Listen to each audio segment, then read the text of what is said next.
जय हिंद प्यारे साथियों, आप सभी कैसे हैं। बहुत थोड़ा सा क्या हुआ, ठंड के मौसम की वजह से थोड़ा सा तबीयत खराब होने की वजह से मेरे प्यारे साथी जीएस का वीडियो नहीं डल पाया था। तो आज से कंटिन्यूटी होगी आपका जीएस का। तो आज हम लोग क्या लेके आए हैं मेरे प्यारे साथी, आज हम लोग आए हैं special GS, Uttar Pradesh police के स्पेशल जीएस। इससे आपको रिवीजन होगा। ऐसे इससे पहले हमने भी बहुत से पढ़ा दिया था इससे पहले, ठीक है। तो हमें उम्मीद है कि आप सभी तैयारी आप में जुट चुके होंगे और जो कि 17-18 फरवरी बहुत दूर नहीं है। आज लगभग जो कि 3 फरवरी हो गए मेरे प्यारे साथी, 3 फरवरी हो गई ना। 15 दिन और आपको रणभूमि में और आपके मन भूमि में दोनों में खेलना है, ठीक है। अपने मन को शांत रखिए, धैर्य और संयम के साथ बनाए रखिए और जबरदस्त तरीके से तैयारी करिए, ठीक है। अब आपको क्या करना है, आपको पढ़ना नहीं है, आपको केवल आपको रिवीजन करना है। अब रिवीजन करो, पढ़ने का समय खत्म हो गया। 15 दिन के अंदर में क्वेश्चन पेपर देखो, ठीक है। और जीएस के देखो, सबसे बड़ी बात बताऊं, हिंदी सबका मध्य में होता है। हिंदी लगभग अगर 37 है तो लगभग 30 तक सबका जाएगा, ठीक है। रीजनिंग है तो 30 जाएगा, 32 जाएगा। मैथ है अगर 20 मैथ है तो लगभग 10, 12, 15 जाएगा। लेकिन जीएस ही आपको मायने रखेगा सबसे ज्यादा, इसे उत्तर प्रदेश पुलिस में क्वालिफाई होने का, ठीक है मेरे साथी। तो कम से कम 25 और 30 का जब स्कोर लेके चलोगे जीएस का, तब जाके क्वालिफाई होगे, ये बात मान के चलना, ठीक है। तो चलो, आज हम लोग सेशन 3 लेके आए हैं, यानी पार्ट 3 लेके आए हैं special GS Uttar Pradesh police का। और कंटिन्यू एक दिन में आपको 2 वीडियो देखने को मिलेगा, ठीक है मेरे साथी। चलिए हम लोग करते हैं स्वीकृत। पहला क्वेश्चन आपके सामने, ठीक है, पहला क्वेश्चन आपके सामने आ चुका है। पहला क्वेश्चन है कि रेफ्रिजरेटर में कौन सा द्रव का प्रयोग किया जाता है। रेफ्रिजरेटर में कौन से गैसों का प्रयोग किया जाता है मेरे प्यारे साथी, चल बताए। रेफ्रिजरेटर में किस चीज मतलब कौन सी गैसों का प्रयोग किया जाता है। अमोनिया, कार्बन डाइऑक्साइड, क्लोरीन या हाइड्रोजन, बताओ बताओ प्यारे साथी। ध्यान रखना, रेफ्रिजरेटर में जो आपका ठंडा करती है वो है अमोनिया। क्या करती है, अमोनिया। उसके बाद इसमें मेरे प्यारे साथी फ्रियान गैस भी भरी जाती है। क्या भरी जाती है, फ्रियान गैस भी भरी जाती है आपके रेफ्रिजरेटर में, ठीक है। अमोनिया जो कि ठंडा करती है, ठीक है। और सबसे डेंजरस गैस होती है, सबसे क्या है, डेंजरस गैस है, ठीक है।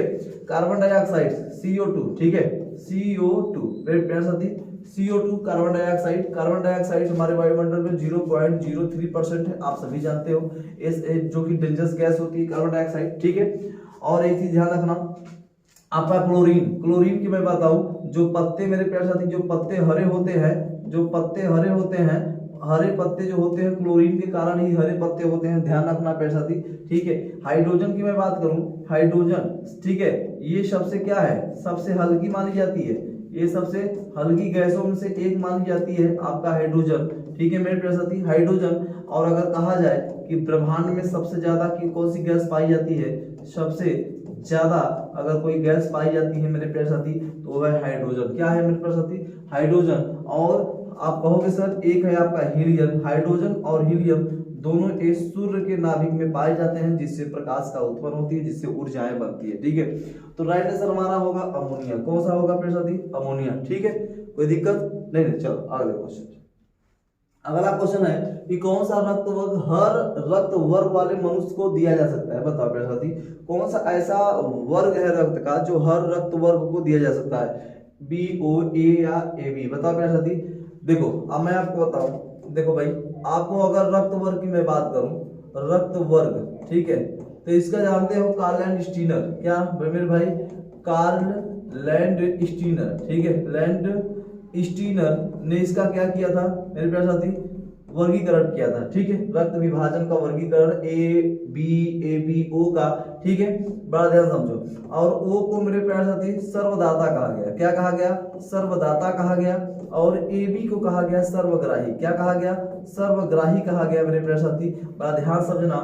अब यही मैं अगर आपको बताऊं कि हर वर्ग को O जो वर्ग होता है, जो ग्रुप होती है, क्या जो ग्रुप होती है, O ग्रुप जो होती है, ये A को भी दे सकता है, B को भी दे सकता है, AB को भी दे सकता है और O को भी दे सकता है, ठीक है, बड़ा ध्यान समझो, ठीक है।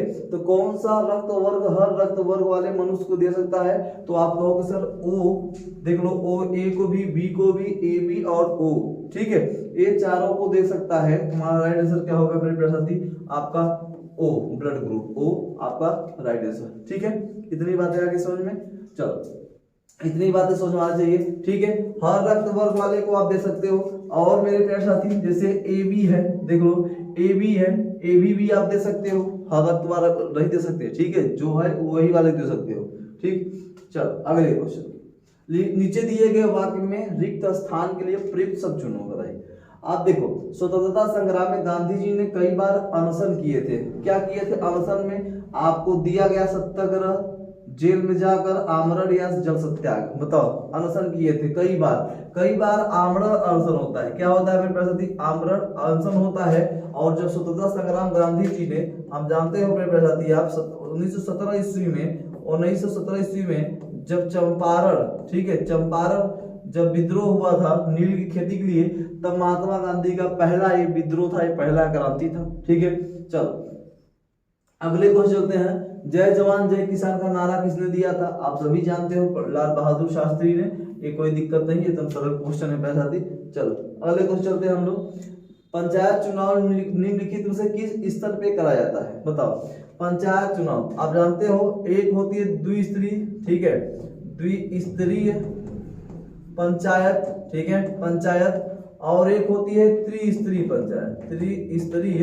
पंचायत, ठीक है, पंचायत होती है। और ये जो होती है बलवंत राय मेहता, क्या मेरे बलवंत राय मेहता समिति के, ये होता है मेरे प्यारे साथी आप ग्राम स्तर पे और आपके जिला स्तर पे, ये दोनों, ठीक है, ग्राम स्तर और जिला स्तर दोनों पे ही क्या होती है मेरे प्यारे साथी, ग्राम स्तर जिला स्तर पे आपका चुनाव कराया जाता है। बलवंत राय मेहता है, ठीक है। आगे अगला निम्नलिखित में कौन सा विषय समवर्ती सूची के अंतर्गत आता है? बताओ। समवर्ती सूची के अंतर्गत कौन आता है? भू राजस्व, मूल्य नियंत्रण, प्रति व्यक्ति कर या आजीविकाओं पर कर। बताइए कौन सा आता है? तो आप ध्यान रखना कि अगर भू मतलब अगर आपको दिखा जाए राज, यानी ठीक है, अगर देखा जाए तीन होती है, देखो तीन सूचियां होती है, बड़ा ध्यान समझना। एक होती है समवर्ती सूची, क्या होती है मेरे प्यारे साथी? समवर्ती सूची, ठीक है, समवर्ती सूची होती है, हाँ सर। और एक होती है राज्य, ठीक है, राज्य सूची, ठीक है, कोई दिक्कत नहीं। अच्छा आप बड़ा ध्यान समझो, अगर आपको ये भू राजस्व राज्य सूची में आएगा, सिंपल सी बात है। प्रति व्यक्ति अगर देखा जाए तो आप देख रहे हो कि आपके राज्य सरकार उत्तर प्रदेश का राज्य हर व्यक्ति को 5 यूनिट जो कि गल्ला दे रहा है, तो भी राज्य सूची में आएगा। आजीवक चलाने के लिए भी एक सिंपल सी तरीका है कि उत्तर प्रदेश सरकार दे रही है, तो भी राज्य सूची में। लेकिन मूल्य नियंत्रण की अगर मैं बात करूं मेरे प्यारे साथी, तो ये आएगा समवर्ती सूची में। किसमें आएगा? समवर्ती सूची में। इसमें आएगा मेरे प्यारे साथी समवर्ती सूची के अंतर्गत आएगा, ठीक है। देखो ऐसे तरीका है आपको जानने का, ठीक है। चलो और एक समवर्ती एक आप सूची हमें कमेंट बॉक्स में जरूर लिखना प्यारे साथी, ठीक है। चलो आ जाओ। लिखा है निम्नलिखित में से कौन सा ग्रह नहीं है, ठीक है। 15 दिन बचा है उत्तर प्रदेश पुलिस के लिए, जबरदस्त तैयारी करो, ठीक है मेरे प्यारे साथी। रिकॉल करो, आप पढ़ने की जरूरत नहीं है, आप केवल रिवीजन करो, आप देखते चले जाओ, ठीक है। निम्नलिखित में से कौन सा ग्रह नहीं है? शनि, सूर्य, बृहस्पति, बुध। बताओ प्यारे साथी। इसमें से आप जानते हो कि सूर्य एक तारा है, सूर्य एक क्या है? तारा, जिसे हम लोग क्या कहते हैं? लाल दानव। क्या कहते हैं? लाल दानव भी कहा जाता है सूर्य को, ठीक है। और सबसे बड़ा क्या है आपका? सबसे बड़ा ग्रहों में अगर मैं बात करूं, सबसे जो बड़ा आपका ग्रह है मेरे प्यारे साथी, वो क्या है आपका? बृहस्पति, ठीक है। उसके बाद अगर मैं बात करूं, बुध सबसे नजदीक है, सबसे ये नजदीक तारा, एक नजदीक ग्रह है, सबसे नजदीक ग्रह है मेरे प्यारे साथी, ठीक है। शनि में आपको जानते हो 9 छल्ले की बात किया गया है, छल्लेदार जो कि ग्रहों की बात किया गया है, ठीक है। तो आपका राइट आंसर आपका सूर्य, ठीक है। चलो अगला क्वेश्चन देख लो। निम्नलिखित में से कौन सी भाषा उत्तर प्रदेश की दूसरी राज्य भाषा है? बताओ प्यारे साथी, दूसरी राज्य भाषा कौन सी है? अंग्रेजी, भोजपुरी, उर्दू या हिंदी? बताओ। आप जानते हो हिंदी को तो अपना ही गया था, लेकिन उसके साथ साथ उर्दू को भी अपनाया गया था 1989 ईस्वी में। 1989 ईस्वी में, ठीक है, ये उत्तर प्रदेश की दूसरी भाषा बनी थी, ये दूसरी भाषा बनाई गई थी उर्दू को 1989 ईस्वी में, ठीक है। चलो अगला क्वेश्चन देखो, जबरदस्त क्वेश्चन है कि हत्या के एक मामले की सुनवाई, ट्रायल कहाँ होती है? हत्या की एक मामला होता है और जिसे हम लोग ट्रायल कहा जाता है, उसकी सुनवाई कहाँ होती है? उच्चतम न्यायालय में, उच्च न्यायालय में, जिला एवं सत्र न्यायालय में या ग्राम न्यायालय में? बताओ। अगर आपने हत्या किया है तो आपका पहला जो ट्रायल होगा, पहली जो सुनवाई होगी आपके जिले में ही होगी, कहाँ होगी, पहले जिले में ही होती है, इसलिए जिला एवं सत्र न्यायालय में ही आपकी सुनवाई होगी। ये बात ध्यान रखना। जैसे कोई हत्या किया, मर्डर किया, तो उसकी पहली सुनवाई नहीं कि हाई कोर्ट सुप्रीम कोर्ट में डायरेक्ट हो जाएगा, नहीं, ऐसी बात नहीं है। उसकी पहली सुनवाई आप जिस जिले से होगी उस जिले के जिला सत्र न्यायालय में ही पहली सुनवाई ट्रायल किया जाएगा, ठीक है। उसके बाद आगे बढ़ा जाएगा, अगर नहीं सुलझा तो आगे जाके आपके हाई कोर्ट नहीं तो सुप्रीम कोर्ट में, ठीक है, तो वहां से फैसला होगा। ठीक, चलो, वारंट के बिना पुलिस आपको कितने घंटों तक रख सकती है, बताओ। वारंट के बिना पुलिस आपको गिरफ्तार की है और कितना समय तक आपको रख सकता है, यही क्वेश्चन पूछा हुआ है। 12 घंटा, 24 घंटा, 48 घंटा या 72 घंटा, बताओ। ऐसी बात नहीं है कि बिना वारंट का आपको मतलब शक के आधार पर भी पुलिस आपको गिरफ्तार कर सकती है, बिना वारंट का आपको पुलिस गिरफ्तार कर सकती है। इसके लिए पुलिस को यह अधिकार दिया गया उत्तर प्रदेश पुलिस पदोन्नति बोर्ड के द्वारा, 24 घंटे आपको ये बिना वारंट का रख सकता है। कितने घंटे तक? 24 घंटे तक आपको बिना वारंट का आपको थाने में बैठा सकता है, ठीक है। अब ये नहीं कि जेल के अंदर ना डरे, नहीं, आप अगर वारंट नहीं है, आपको गिरफ्तार कर दिया गया तो आपको थाने में बैठाया जाएगा, ठीक है। चलो, अगला क्वेश्चन देखो, भारतीय संघ राजकीय भाषा है, भारतीय संघ राजकीय भाषा है, बताओ प्रिय साथी। भारतीय देवनागरी लिपि हिंदी अंग्रेजी हिंदी अंग्रेजी और उर्दू, बताओ कौन सा है। अब जानते हो भारतीय संघ की राजभाषा की मैं बात करूं, आर्टिकल की मैं बात करूं, किसकी? आर्टिकल की मैं बात करूं 343(1) में हमारी जो भाषा होगी वो हिंदी और जो लिपि होगी वो देवनागरी होगी। ये हमारे आर्टिकल 343(1) में बताया गया है। बताया गया कि नहीं? हाँ भाई, चलो, इतनी बातें आ गई। चलो, अगला क्वेश्चन देखिए, विटामिन बी की कमी से कौन सी विटामिन बी की कमी से बीमारी होती है, बताओ। सूखा रोग, रतौंधी, बेरी टीबी, बताओ मेरे साथी कौन सी होती है, ठीक है। तो देखो, मैं आपको एक चीज बताना चाहता हूँ कि अगर मैं रोग पूछता है लेकिन रासायनिक नाम भी पूछता है, तो मैं यहाँ पे विटामिन लिख दे रहा हूँ, ठीक है। विटामिन मेरे साथ थोड़ा सा रिकॉल कर लो, विटामिन मैं लिख दे रहा हूँ। अगर आपसे विटामिन ए पूछे, ठीक है, इसका रासायनिक नाम, तो आप कहोगे सर रेटिनॉल। क्या कहोगे सर? रेटिनॉल होता है, ठीक है, रेटिनॉल। विटामिन B1 पूछे तो आप कहोगे सर थायमीन होगा, ठीक है, थायमीन, ठीक है, थायमीन, ठीक है, थायमीन। चलो, विटामिन B2 पूछे तो सर राइबोफ्लोविन, ठीक है, राइबोफ्लोविन, ठीक है, राइबोफ्लोविन। इसका विटामिन B3 पूछे तो आप कहोगे सर नियासिन। क्या कहोगे सर? नियासिन, ठीक है। रासायनिक नाम जान लो, रासायनिक नाम जान लो, ठीक है। विटामिन, अब जानते हो विटामिन ए की कमी से क्या होती है, आप सभी देखो, जितने भी आप विटामिन संबंधित है वो रोग संबंधित सब कुछ जान लो, ठीक है। अब यहीं से आपको पूछे विटामिन B5 तो आप कहोगे सर पेंटोनिक, ठीक है, पेंटोनिक, ठीक है, पेंटोनिक अम्ल इसका रासायनिक नाम है मेरे प्यारे साथी, ठीक है। आप विटामिन 6 पूछे तो आप कहोगे सर पैराडॉक्सिन। क्या कहोगे? पैराडॉक्सिन इसका रासायनिक नाम है, पैराडॉक्सिन इसका रासायनिक नाम है। अगर B7 पूछे तो कहोगे सर बायोटिन इसका नाम है। क्या नाम है? बायोटिन। कई बार एग्जाम में पूछा, सन 2018 के एग्जाम में बायोटिन पूछ लिया था मेरे साथी, ठीक है। विटामिन B7 का रासायनिक नाम ही पूछा था, ठीक है, तो रासायनिक नाम भी पूछ लेता है। अच्छा, चलो, विटामिन B9 अगर पूछ ले तो कहोगे क्या? Folic acid. क्या कहोगे सर? फोलिक एसिड इसका, ठीक है, फोलिक एसिड नाम दोगे, ठीक है, फोलिक एसिड इसका नाम दोगे। चलो, विटामिन B9। चलो आ जाओ, विटामिन B12 अगर आपसे पूछे तो आप कहोगे सर साइनाकोबालामिन, ठीक है, साइनाकोबालामिन, ठीक है, साइनाकोबालामिन, ठीक। अगर आपसे पूछ ले विटामिन सी, क्या पूछ ले सर? विटामिन सी अगर पूछ ले आपसे सर विटामिन सी का रासायनिक नाम, तो कहोगे सर एस्कॉर्बिक एसिड। क्या कहोगे? एस्कॉर्बिक एसिड इसका क्या है? रासायनिक नाम है, ठीक है, एस्कॉर्बिक एसिड इसका रासायनिक नाम है, ठीक। अच्छा, चलो, अब आपसे पूछ ले सर विटामिन, ठीक है, विटामिन अगर डी का नाम पूछ ले तो क्या बताओगे सर? Vitamin calciferol. क्या बताओगे सर? ठीक है, कैल्सीफेरॉल, ठीक है, कैल्सीफेरॉल। चलो, अगर आपसे विटामिन इसी में विटामिन के बीच पूछ ले तो आप कहोगे फिलोक्यूनिन। क्या? फिलोक्यूनिन आपको बताया जाएगा, ठीक है। अब विटामिन ई पूछ ले तो आप कहोगे सर टोकोफेरॉल। क्या कहोगे सर? टोकोफेरॉल, ठीक है, टोकोफेरा। तो ये तो रासायनिक नाम हो गए, क्या हो गए, रासायनिक नाम हो गए। इतना आप पूछ लेना, ठीक है, इतना आप जान लेना प्यारे साथी, ठीक है।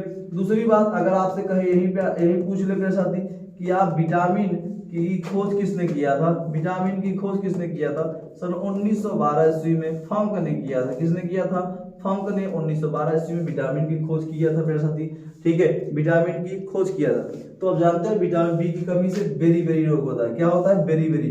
अधिक मक्का खाओगे, क्या खाओगे, अगर अधिक, ठीक है, अगर आप अधिक मक्का खाओगे तो आपको यही बेरी बेरी रोग होगा, ठीक है, अधिक खाओगे तो बेरी बेरी रोग होगा, ठीक है प्यारे साथी, इतना ध्यान देना, ठीक है। चलो अगला चलते हैं।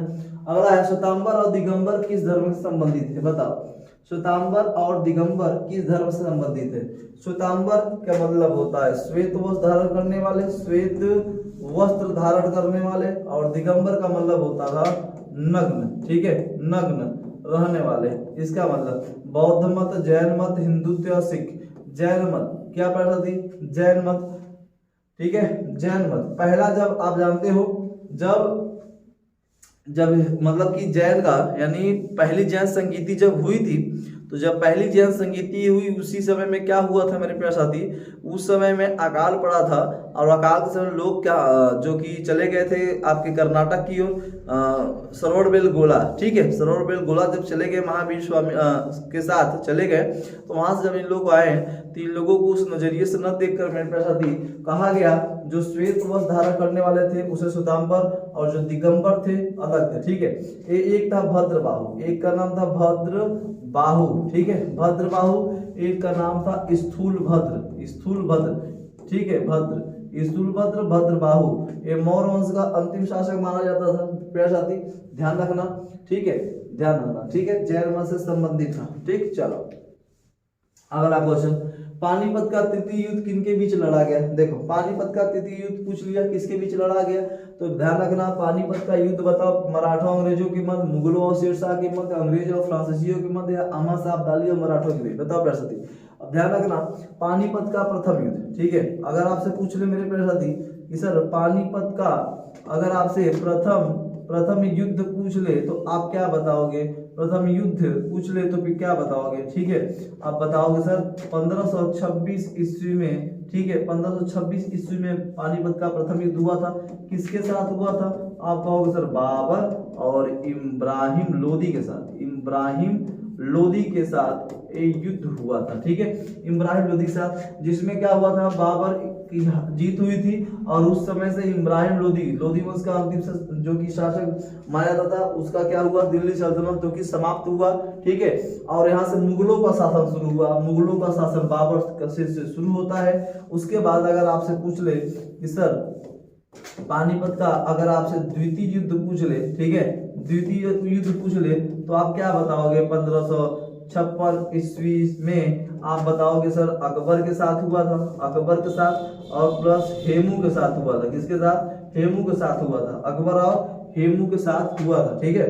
बात ध्यान समझो, ये हेमू जो था ये अंतिम हिंदू शासक था, ये क्या था, अंतिम ये हिंदू शासक माना जाता था हेमू, ठीक है, ध्यान रखना। और उस समय अकबर की जीत होती है, ठीक है, अकबर की क्या होती है, द ग्रेट अकबर की जीत होती है मेरे साथी।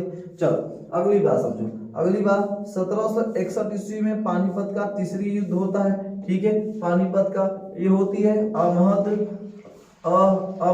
ठीक है, यहाँ थोड़ा देख लेना मेरे साथी, ठीक है, यहाँ अमहद शाह अब्दाली के साथ, ठीक है, अहमद शाह अब्दाली और मराठों के बीच हुआ था। किसके बीच हुआ था, मराठों के बीच। मराठी लोग हार गए थे, अहमद शाह अब्दाली जीता था उस समय में, तो हमारा अहमद शाह अब्दाली और मराठों के मध्य हुआ था मेरे प्यारे साथी 1761 में पानीपत का तीसरा युद्ध, ठीक है, पानीपत का तीसरा युद्ध। इतनी बातें समझ में आ गई। चलो सर आगे के निम्नलिखित में से भारतीय नेपोलियन किसे माना जाता है, भारत का नेपोलियन किसे कहा जाता है प्यारे साथी, चंद्रगुप्त मौर्य, समुद्रगुप्त, अशोक, हर्षवर्धन। बताओ भारत का नेपोलियन, भारतीय नेपोलियन, आप एक नाम सुने होंगे विंसेंट स्मिथ का नाम सुने होंगे, विंसेंट स्मिथ, ठीक है, विंसेंट स्मिथ का नाम सुने होंगे। विंसेंट स्मिथ ने ही समुद्रगुप्त को क्या कहा था, भारत का नेपोलियन कहा था। क्या कहा था, भारत का नेपोलियन कहा था प्यारे साथी, ठीक है, समुद्रगुप्त ने समुद्रगुप्त को, ठीक है। और इन्हीं के दरबार में हरिशेन रहते थे, ध्यान रखना, ठीक। चल, भारत सबसे बड़ा उत्पादक है अभ्रक का, ठीक है, कोयले का, टीन का या शीशा का, बताओ। सबसे ज्यादा भारत किसका उत्पादक है? अभ्रक का है। और सबसे ज्यादा कहाँ होती है? उड़ीसा में होती है। कहाँ होती है? उड़ीसा में होती है। कोयला आपको छत्तीसगढ़ में देखने को मिलेगी, छत्तीसगढ़ में देखने को मिलेगी, ठीक है। टीन और शीशा आपको देखने को मिलेगी राजस्थान में, कहाँ पे? राजस्थान में देखने को मिलेगा पैसा, ठीक है। तो राइट आंसर हमारा अभ्रक। चलो अगला क्वेश्चन, अगला क्वेश्चन हम लोगों का होगा कि निम्नलिखित में कौन सा राज्य उत्तर प्रदेश का सीमावर्ती राज्य है? राजस्थान, पंजाब, पश्चिम बंगाल, आंध्र प्रदेश, मतलब जो सटा हुआ है। तो आप एक चीज ध्यान रखना कि मैं अगर आपसे एक सिंपल सी अगर मैं आपको मैप बना दूं मेरे प्यारे साथी, अगर एक सिंपल सी अगर मैं मैप बना दूं तो आप कहोगे सर कि जो अपने उत्तर प्रदेश से लगा जो सटा राज्य है, तो आप कहोगे सर इस साइड आपका उत्तराखंड है। क्या है? आपका उत्तराखंड है, ठीक है। एक इस साइड आपका पश्चिम उत्तर में आपका हिमाचल प्रदेश है, ठीक है, हिमाचल प्रदेश है, हिमाचल प्रदेश है प्यारे साथी, हिमाचल प्रदेश। और इस साइड आपको आओगे सर तो आपका हरियाणा देखने को मिलेगा, हरियाणा। और इस साइड आओगे सर तो आपका राजस्थान देखने को मिलेगा, राजस्थान देखने को मिलेगा। यहाँ पे आओगे सर तो आपको मध्य प्रदेश देखने को मिलेगा। क्या मिलेगा? मध्य प्रदेश देखने को मिलेगा, ठीक है। और इसी बीच में आपको दिल्ली भी देखने को मिलेगी। क्या सर? दिल्ली भी देखने को मिलेगी यहाँ पे, ठीक है। उसके बाद मध्य प्रदेश का एक क्षेत्र होते हुए आप यहाँ पे देखोगे सर झारखंड, झारखंड। उसके बाद आप कहोगे सर छत्तीसगढ़, ठीक है, छत्तीसगढ़ के साथ साथ आप देखोगे सर बिहार भी देखोगे। क्या देखोगे? बिहार। तो ये बताओ इतने जो राज्य इससे सटते हैं। और मैं देश की बात करूं सर तो आप कहोगे सर नेपाल भी इससे देश से सटता है, ठीक है, नेपाल भी इससे सटता हुआ है। तो इसमें हमारा राजस्थान सबसे राइट आंसर है। आप कहोगे सर राजस्थान से मथुरा और आप कहोगे सर आगरा, ये दोनों को दोनों टच होता है, दोनों को दोनों ये जिला उत्तर प्रदेश का टच होता है इसके साथ, ठीक है, इतना ध्यान रखना। चलो आगे की ओर बढ़ते हैं। लिखा है केचुए प्रजाति के अंतर्गत बताओ प्रोटोजोआ, निडेरिया, एनलिडा, मोलस्का। बताओ प्यारे साथी, हमने उस दिन मोलस्का में सीप बताया था, ऑक्टोपस बताया था, ठीक है, शंख बताया था, घोंगा बताया था, ठीक है। बताओ केचुए किस प्रजाति के अंतर्गत आते हैं? तो प्यारे साथी ध्यान रखना, एनिलिडा। किसके अंतर्गत? एनिलिडा के अंतर्गत आते हैं। अगर निडेरिया की बात करूं तो जितनी भी समुद्री जीव अंदर पाए जाते हैं वो सभी निडेरिया के अंतर्गत आते हैं। प्रोटोजोआ का आप लोग तो नाम सुने ही होंगे, ठीक है। चलो अगला है जब कोई राज्य राष्ट्रपति के शासन के अंतर्गत, जब कोई राज्य राष्ट्रपति के शासन के अंतर्गत होता है तब उस राज्य का बजट कौन पारित करता है? अभी वर्तमान में बजट पास हुई है ना, बजट में बता हुआ राष्ट्रपति, संघीय मंत्रिपरिषद, सांसद या वित्त मंत्रालय। ध्यान रखना कि जब कोई राज्य राष्ट्रपति शासन के अंतर्गत होता है तो आपको लगता है 356 आर्टिकल, कितना? 356 आर्टिकल, ठीक है, राष्ट्रपति शासन लगता है। और उस समय जो बजट पास करता है संसद करता है। कौन करता है? संसद पास करता है राष्ट्रपति, ध्यान रखना, ठीक है। जब कोई राज्य में राष्ट्रपति शासन लागू हो जाता है तो उस समय का पूरा कार्यभार आपका राष्ट्रपति देखता है। और जब बजट पारित करता है तो उसे कौन करता है? आपका पारित करेगा संसद, ठीक है। वायुमंडल में ऑक्सीजन की मात्रा कितनी होती है? वायुमंडल में ऑक्सीजन की मात्रा कितनी होती है? 18%, 21%, 78% या 39%? देखो वायुमंडल में ऑक्सीजन की अगर मात्रा कहे तो 21%, ठीक है। कितना परसेंट? 21%। नाइट्रोजन की मात्रा ये है 78%। आप कहोगे सर नाइट्रोजन, क्या कहोगे सर? नाइट्रोजन 78% पाई जाती है, ठीक है। 21% आपका क्या पाई जाती है? ऑक्सीजन पाई जाती है, ठीक है, वायुमंडल में, ठीक। चलो आगे देखो, दादा साहब फाल्के ने किस वर्ष अपनी पहली फीचर फिल्म तैयार किया था? 1911, 13, 1910 या 12? बताओ प्यारे साथी, बताओ। पहली मूक फिल्म हरिश्चंद्र, आप जानते हो, इसका जवाब आप लोग कमेंट बॉक्स में देना है, इसका कमेंट बॉक्स में जवाब देना, ठीक है। चलो आगे गजब की क्वेश्चन आ गई। निम्नलिखित में से कौन सी नदी उत्तर प्रदेश में बहती है? बताओ, घाघरा, ताप्ती, मांडवी या रावी? बताओ कौन सी नदी ऐसा है जो यहाँ पे बहती है? कहाँ पे? उत्तर प्रदेश में। हमने उत्तर प्रदेश की नदियां पढ़ाया था, तो प्लेलिस्ट में जाओ, वहां देखने मिले। ताप्ती आप जानते हो कि ये पश्चिम की ओर बहने वाली भारत की सबसे बड़ी नदी है। पश्चिम की ओर ये बहने वाली नदी है, ये बहने वाली नदी मानी जाती है। मांडवी नदी क्या है? ये गोवा की प्रमुख नदी है, गोवा की प्रमुख नदी है। रावी, जिसे हम रावी जी नाम, ठीक है, नाम देते हैं ना प्यारे साथी, तो हमारा उत्तर प्रदेश में बहता है घाघरा नदी। क्या बहता है? घाघरा नदी उत्तर प्रदेश में बहती है, ठीक है, घाघरा और शारदा। चलो अगला क्वेश्चन, निम्नलिखित में कौन सी भाषा उत्तर प्रदेश की दूसरी राज्य भाषा है? तो आप जानते हो सर उर्दू, अभी उन्होंने बताया, निकाल हो गया, ठीक है। चलो अगला देखो, बड़ा अच्छा है, भारतीय वोकल म्यूजिकल का प्राचीन रूप है, बताओ। भारतीय वोकल म्यूजिकल जो म्यूजिक है उसका प्राचीन रूप ध्रुपद, ठुमरी या गजल।